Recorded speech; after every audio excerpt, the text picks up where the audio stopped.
Hey everyone, it's Natch. I'm here doing another review. I know I said last time that I was going to have better audio equipment for cleaner and crisper reviews and videos. I did get the equipment. I have a Blue Yeti. I have been trying to get it all set up and connected, but I am just struggling. So I am going to do this on my phone, and ideally the next video I have will be with the Yeti, and hoping it's a noticeable difference and improvement. That said, let's go ahead and get right into it. Today I am doing Monster Hunter World, developed by Capcom. I gotta say, I expected more from this game, and unfortunately I am just not a fan of it. For gameplay requirements, Monster Hunter World, it can be played as single player, but it could also do multiplayer, which I would recommend. There are no VR requirements. The ESRB rating for Monster Hunter World is 13 and older.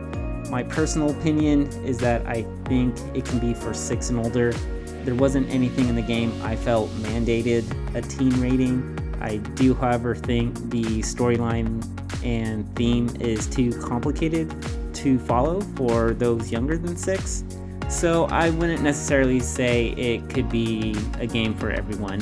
At the end of the day, the game is about hunting monsters. It doesn't have any gore, and it doesn't have any overly suggestive adult themes.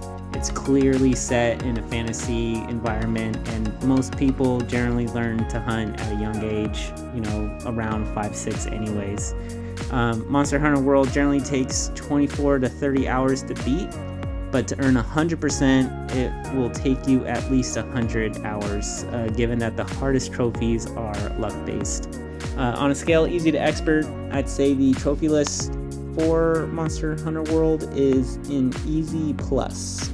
It's not just easy, but it's not really medium either. As for mental fitness, I'd say this game really helps with building mental endurance, confidence, and optimism. The 2 trophies that really highlight this are the Miniature Crown Master and Giant Crown Master trophies. Both require you to obtain mini and gold crown versions for all the base game monsters, respectively. Basically, you're looking for the smallest and largest version of each monster. It's my understanding that generally the odds of obtaining these is anywhere from 3 to 12%, depending on what activity you are doing in the game. There are a few events that guarantee certain crowns, and there are also activities that are impossible to obtain these crowns at all. And there's generally really 2 ways of going about this. One, you keep hunting over and over until you obtain every crown. Blind squirrel eventually finds a nut every now and then. Or 2, you learn how to measure each monster, you do that, and then only fight the ones that are likely to give you the crown that you need. Both are legitimate ways, but the latter way will likely get you over the finish line faster, and that's what I did. Either way you go about it, you are building your mental endurance to keep pushing forward until you achieve your goal. The nice thing about achieving goals that revolve heavily around variables outside of your control is that once you get it done, you feel more confident and optimistic that you can prevail in similar situations in the future. In my opinion, this is great to learn from in any game, and really provides teachable moments of sticking with what you're doing, working it through, grinding it out.